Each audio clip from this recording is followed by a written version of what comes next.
Bhaskar sir, நீங்களே ஆரம்பிங்க. கொஞ்சம் நான் ஒரு அறிமுகத்தை மட்டும், நிறைய பேருக்கு அந்த ஹிண்டன்பர்க்னா என்னன்னு தெரியாது. ஒரு மேன்மேட் டிசாஸ்டர் தான் அந்த பலூன், ஹீலியம் கார்பன். அதே போல மனிதர்களால் ஏற்படுத்தப்பட்ட இதுல வந்து அவருடைய விஷயத்தில் என்ன சொன்னா, செயற்கையாக entities billions dollars came out from out of body. சரி, இப்போது முதல்ல இந்த ஹிண்டன்பர்க் ரிசர்ச் ஃபவுண்டேஷன் நீங்கள் சொன்ன மாதிரி அது அமெரிக்காவில் நடத்தப்படுகிற ஒரு நிறுவனம். அது பொதுவாக இந்த கார்ப்பரேட் நிறுவனங்களிலே பங்கு சார்ந்த அல்லது நிதி சார்ந்த முறைகேடுகளை வெளிக்கொண்டு வருவது அவர்களுடைய ஒரு பணியாக அவர்கள் சொல்லியிருக்கிறார்கள். ஏற்கனவே உலகில் கூட பல நாடுகளுக்கு இருக்கக்கூடிய பல பெரிய கார்ப்பரேட் கம்பெனிகள் செய்த நிதி முறைகேடுகளை வெளிக்கொண்டு வந்திருக்கிறார்கள். பல நிரூபிக்கப்பட்டிருக்கின்றன, சில நிரூபிக்கப்படாமலே போயிருக்கின்றன.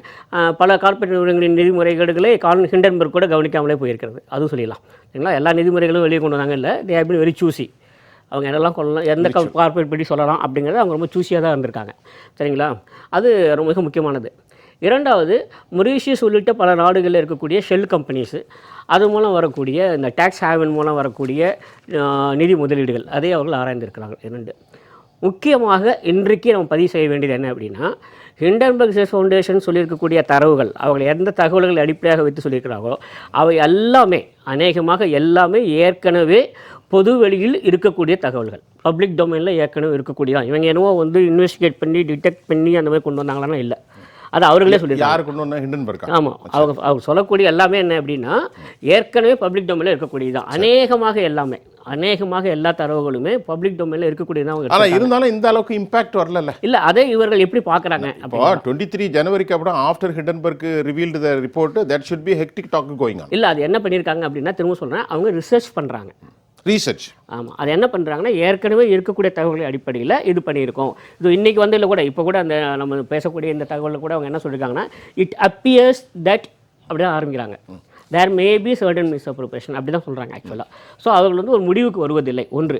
இரண்டாவது, அவர்கள் எந்த தகவல்கள் அடிப்படையாக அது எல்லாம் சொல்கிறாங்களோ ஏற்கனவே இருக்கக்கூடியது தான். இது போக ஒரு சில இடங்களில் யாராவது கொடுக்கக்கூடிய தகவல்களின் அடிப்படையில் கூட ரிசர்ச் பண்ணுறாங்க. ஆனால் அவங்களே என்ன பண்ணியிருக்காங்க, டிஸ்க்ளைமரில் போடும்போதே அவங்களே சொல்கிறாங்க, எங்களுக்கு எந்த ஒரு இன்சைட் சோர்ஸும் இல்லை. அவங்களே கொடுத்துருக்காங்க. அவங்க டிஸ்க்ளைமரில் அவங்க என்ன பண்ணுவாங்கன்னா, எங்களுக்கு we don't have any inside source, இருக்கக்கூடிய தகவல்கள் அடிப்படையில் நாங்கள் கொடுத்துருக்கோம், இதை ஏற்றுக்கொள்ளாதும் உங்களுக்கே விட்டு விடுகிறோம் அப்படி சொல்லி தான் அவங்க கொடுக்குறாங்க. இப்போ அப்படி சொல்கிறீங்களா? அது சொல்கிறாங்க, அப்படி சொல்கிறாங்க. ஏன் அதானி கம்பெனி நீங்க இதுக்கு அறிக்கையை விட்டு ரெண்டு பேருக்குள்ள ஒரு confrontation in between the both companies. அப்போ ஏன் வந்து ஹார்ட் ஃபோர்ஸா இவர் மேல legal legitimate activities why he didn't take? யார் மேலே? இந்த கம்பெனி மேலே. என்னுடைய உலக சர்வதேச பணக்காரர் கம்பெனில. ஆமாம், இப்போ அது வர நீங்கள் வந்து ஒரு குறிப்பிட்ட வழக்கு பற்றி சொல்கிறேன். நான் ஹிண்டன்பர்க் பற்றி மட்டும் தான் நான் பேசியிருக்கேன். நான் சொல்கிறேன் என்ன, ஹிண்டன்பர்கோட ரிப்போர்ட் முழுக்க பொய்ங்கிறதோ ஆதாரமற்றதுங்கிறதோ நான் சொல்ல வரல, அது என்னோட வேலை இல்லை. என்ன நடந்திருக்கு அப்படின்னு சொல்ல வரேன். எனக்கு கொடுத்துருக்காங்க இந்த ரிப்போர்ட், பொது வெளியில் இருக்கக்கூடிய தகவல் அடிப்படையில் தரப்பட்டிருக்கிறது. இதில் கொடுக்க தகவல்கள் எல்லாம் நீங்கள் ஏற்றுக்கொள்ளாத உங்களோடது, எங்களுக்கு இன்சைட் சோர்ஸ்லாம் எதுவுமே இல்லை, ஒரு டிஸ்க்ளைமர் அவங்களே போட்டுடுறாங்க. சரிங்களா? ஒன்று. அப்புறம் இரண்டாவது, அதுலேயே இவங்க என்ன பண்ணுறாங்க, ஒரு விசில் ப்ளோயர் மூலம் இன்ஃபர்மேஷன் வாங்குறாங்க. Very good. கேட்டு வாங்குறாங்க. அந்த இன்ஃபர்மேஷன்லேயே அவங்க என்ன சொல்லியிருக்காங்கன்னா, இப்போ யார் மீது குற்றம் சாட்டுகிறாரோ அந்த தனிநபர் அந்த குறிப்பிட்ட நிறுவனத்தில் செய்திருக்கக்கூடிய அந்த நிதியை பற்றி இருக்கிற போது ஒரு சர்டிஃபிகேட்டை இவங்களே கொடுத்துருக்காங்க, ஹிண்டன்பர்க்கே கொடுத்துருக்காங்க. அதில் என்ன சொல்லியிருக்காங்கன்னா, இதிலேயே முதலீடு செய்யப்பட்டிருக்கிற இந்த நிதி எதுவுமே முறையற்ற வழியில் வந்ததாக இல்லை, முறையற்ற வழியில் வந்த வருமானம் இல்லைன்னு சர்டிஃபிகேட் இருக்குது. அதில் யார் சொல்கிறா? ஹிண்டன்பர்க் ரிசர்ச் ஃபவுண்டேஷன் கொடுத்துருக்கிற ஒரு, அது நிறைய கொடுத்துருக்காங்க என்க்ளோசர்ஸ். நான் ஒன்று உங்கள்கிட்ட கேட்குறேன், நீங்கள் ஒரு சின்ன குறுக்கீடு. அதே ஹிண்டன்பர்க் ரிப்போர்ட்டில் ஒரு வார்த்தை நான் அப்படியே படிச்சிடறேன், காப்பியை. ஒரே ஒரு செகண்ட். என்ன சொல்கிறாரு? The includings of the reported implies the no independent address or the phone number and no meaningful online presence. Despite this, they have collectively moved the $1 billion into Indian Adani publicity listed and the private entities, often without a required disclosure of the related party nature of the deals. மொரீஷியஸில் இருந்தும் அமெரிக்காவில் இருந்து இல்லை, சிங்கப்பூரில் இருந்தும் யுஏஇலேருந்தும் பல நாடுகள்லேருந்து வந்திருக்கிறது. இந்த பணம் அந்த கம்பெனிக்கு எம்ப்ளாயிஸும் கிடையாது, அட்ரஸும் இல்லை, ஒன்றுமே இல்லையா. ஆனால் பணம் ஃபுல்லாக ஆதானிக்கு வந்திருக்கு அப்படின்னு இந்த ரிப்போர்ட்டில் 116வது பக்கத்தில் கொடுத்துரு. அதான் அடுத்து சொல்ல வரேன். நான் திரும்ப சொல்ல வரது என்ன அப்படின்னா, அப்படின்னா இந்த ரிப்போர்ட்டில் சொல்கிறது எல்லாமே முழுக்கவும் பொய்யா அப்படின்னா அது பொய்ன்னு சொல்ல வரல. பொய்ன்னு சொல்லலை, அதை நான் சொல்லலை, நானே சொல்லலை. I don't say it is fabricated, I don't say it is false அப்படி சொல்லலை. ஆனால் பல தகவல்கள் கொடுத்துருக்காங்க. இந்த தகவலின் அடிப்படையில் அவர்கள் ஒரு முடிவுக்கு வருகிறார்கள். ரிசர்ச் ஃபவுண்டேஷன் நாங்கள் வந்திருக்க முடிவுப்படி இப்படிலாம் நடந்திருக்கிறது, இதை நீங்கள் புலனாய்வு செய்ய வேண்டும். Do you feel that any political vendetta behind that crime? I am not very sure. ஆனால் என்னை பொறுத்தவரையில் தனிப்பட்ட முறையில் தனிப்பட்ட முறையில் நான் சொல்கிறேன், இது மாதிரியான ஒரு குற்றச்சாட்டு வருகிற போது செபி தலைவர் பதவி விலகி இருக்க வேண்டும். தார்மீக அடிப்படையில் பதவி விலகி இருக்க வேண்டும் என்று நான் ஒத்துப்பேன். ஆனால் இதற்காக செபியின் மீது குற்றம் சாட்ட முடியுமாங்கிறத நான் கொஞ்சம் விலகி நிற்கிறேன். செபியை தனியாகவும் செபியின் தலைவரை தனியாகவும் தான் நான் பார்க்குறேன். எப்பவுமே எல்லா நிறுவனத்திலுமே இந்தியா பொறுத்தவரையில் all along this has been my stand all along. முதல் குற்றச்சாட்டு ரொம்ப அழகா நாகரிகமாக பிரமாதமாக சொல்லிட்டாங்க. இப்போ பாஸ்கர் சார், இப்போ ஆதானிங்கிற ஒரு மனிதனை குறித்து இன்றைக்கு எல்லாருமே மோடிக்கு ஆதானி துறை இப்படி தான் பேசப்படுது. ஆஸ்திரேலியாவில் ஒரு கம்பெனி வந்து சோழி முடிஞ்சது, 6000 நிலக்கரி மைன்ஸ். இந்தியாவினுடைய ஸ்டேட் பேங்க் ஆஃப் இந்தியாவா நேஷனலைஸ்டு பேங்க் 6000 கோடியை கொடுக்குறாங்க, போய் இன்வெஸ்ட் பண்ணுறாரு, நஷ்டமடைந்த கம்பெனி. அப்போ சந்தேகப்படுவதற்கு ஒரு வழி ஒன்று. இரண்டாவது முறை அவர் ஒரு போர்டு போட்டு வைக்கிறார். அவருடைய இப்போ பொருளாதார நிபுணர்களுடைய கருத்தை பார்க்குறோம். சர்வதேச distinct eminent person they road the article. நாங்கள் அதை ரிசைட் பண்ணி பார்த்தா என்ன சொல்கிறாருன்னா, ஒரு போர்டு வைக்கிறார். போர்டு வச்ச உடனே எல்லாரும் பணத்தை கொடுக்குறாங்க. இது ஒரு சீட்டுக்கிட்டு பொருளாதாரம். ஒரு சீட்டு உழுதுன்னா கதை முடிஞ்சுது, கதை முடிஞ்சுது.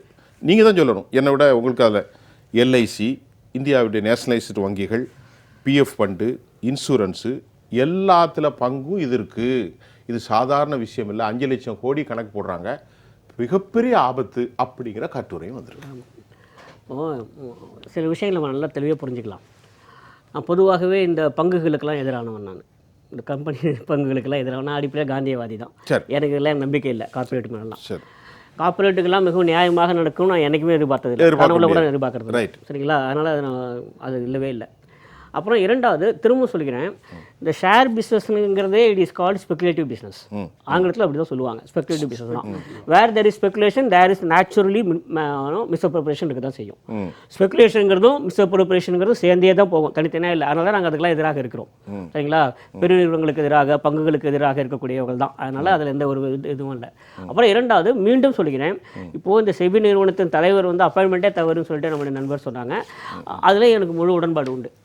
ஆரம்பத்தில் அப்போதே எனக்கு உடன்பாடு உண்டு, ஏன் இப்படி செய்யணும் அப்படிங்கிறதுல உண்டு. சரிங்களா? அதனால அதை நான் முழுமையாக எடுத்துக்கிறேன். இப்போ எனக்கு இருக்கக்கூடிய கேள்விகள்லாம் வேறு 3 கேள்விகள். சரிங்களா? இந்த குற்றச்சாட்டுகள் மிகவும் வலுவானவை, அதற்கு ஆதாரம் இருப்பதாகத்தான் தோன்றுகிறது, on the face of it தோன்றுகிறது. இது முழுமையாக விசாரிக்க வேண்டும் அப்படிங்கிறது ஒன்று.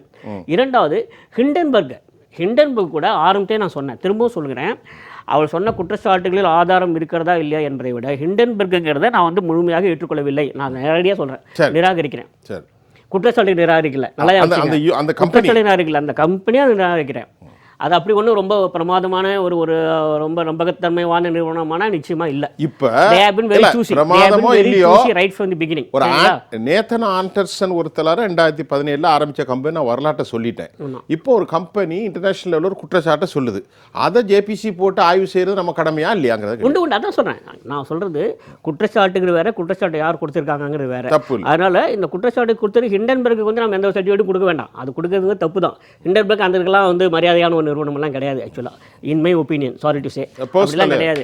ஏன்னா சைனாவில் ஒரு கம்பெனி பெருசாக வருதுன்னா உடனே அது வந்து ஆராய்ந்து பார்த்து எவ்வளோ தப்பு நடந்துன்னு சொல்லிட்டு எடுத்து சீன அரசாங்கம் அந்த கம்பெனி மேலே வந்து நடவடிக்கை எடுத்து அதெல்லாம் நடந்தது 2-3 ஆண்டுகளுக்கு முன்பாக. இதே மாதிரி ஒவ்வொரு நாட்டுக்கு எதிராக இருக்குமானா இருக்காது. அப்படி வெரி சூசி. இந்தியா என்றால், சைனா என்றால், ஆப்பிரிக்கன் கண்ட்ரி என்றால் கொதித்து எழுகிற இந்த ஹிண்டன்பர்க் ரிசர்ச் ஃபவுண்டேஷன் இத்தாலியிலையோ அல்லது பிரான்ஸ்லேயோ அல்லது அமெரிக்காவுக்குள்ளேயோ கூட அவங்களுக்கு வேண்டிய நிறுவனங்களுக்கு எதிராக ஏதாவது வைக்குமானா வைக்காது. இதை முதல் புரிஞ்சுப்போம். சரிங்களா? ஸோ இரண்டாக நான் பார்க்குறேன், ஒன்று ஹிண்டன்பர்க்குங்க தனியாக பார்க்குறேன், இந்த ரிப்போர்ட் சொல்லக்கூடிய அலிகேஷன்ஸுங்க நான் தனியாக பார்க்குறேன். சரிங்களா? அதை நான் ஏற்றுக்கல, ஹிண்டன்பர்க் ரிசர்ச் ஃபவுண்டேஷன் நான் ஏற்றுக்கல. சரிங்களா? அந்த அலிகேஷன்ஸில் எந்த அளவுக்கு உண்மை இருக்குன்னு பார்க்க போனால் அதில் 2 விதமாக இருக்கின்றன. சரிங்களா? ஒன்று, நம்முடைய இங்கே இருக்கக்கூடிய தவறுகள்லாம் சொன்ன மாதிரி மிக கடுமையான குற்றச்சாட்டுகள் இருக்கின்றன, மிக நிச்சயமாக விசாரணை கொள்ள. ரவிசங்கர் பிரசாத் சொல்கிறாரு, has citizen is conspiracy behind the அதுக்குள்ள போறோம். என்ன அது நம்ம அவர் ஒரு distinct eminent scholar, he is behalf of the representative of current politics மட்டும் இல்ல சென்ட்ரல் கவர்மெண்ட். அப்ப அவர் சொல்லும்போது என்ன கான்ஸ்பிரசி தியரி இருக்கு இன்டர்நேஷனல் லெவல்ல? இங்க பாருங்களேன், ஒரு விஷயம் நல்லா தெரிஞ்சுங்க.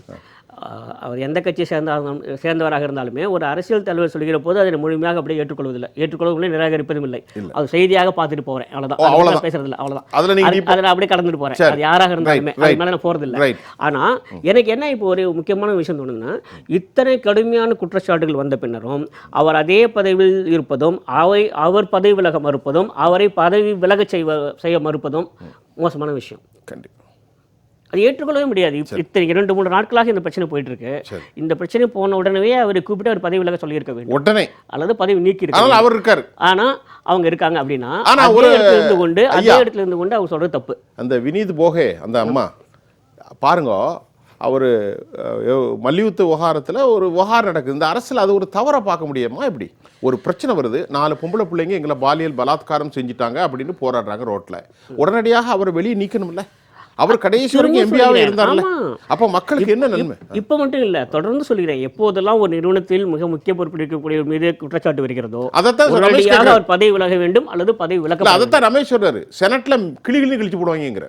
எல்லா இடத்துலயுமே உண்டு, இங்கேயே உண்டு, இந்தியாலே உண்டு, ஐரோப்பிய யூனியன்ல பெரிய அளவுல போயிடும், இந்தியாலே உண்டு. ஆனால் அந்த தார்மீக மரபு என்பது தொடர்ந்து மீறப்பட்டு வருகிறது தமிழ்நாட்டிலே கூட. ஏதோ இந்தியா அளவில் தான் இருக்குன்னு நினைக்காதீங்க, தமிழ்நாட்டு அளவுன்னு இருக்கு. ஆனால் அதுக்குள்ள நான் போக விரும்பல, ஏன்னா நான் அரசியலுக்கு அப்பாற்பட்டே இருக்கிறேன். அதனால தார்மீக அடிப்படையில் அவர் விலக வேண்டும் அல்லது விலக்கப்பட வேண்டும். குற்றச்சாட்டுகள் முறையாக விசாரிக்கப்பட வேண்டும். அவங்க சொன்னது எல்லாமே ரொம்ப ஆழமான குற்றச்சாட்டுகள், சரிங்களா? அதெல்லாம் எனக்கு உண்மை உண்டு. ஆனால் ஹிண்டன்பர்க்னு வருகிற போது எனக்கு அதை பற்றி ஒரு பெரிய நம்பிக்கை இல்லை.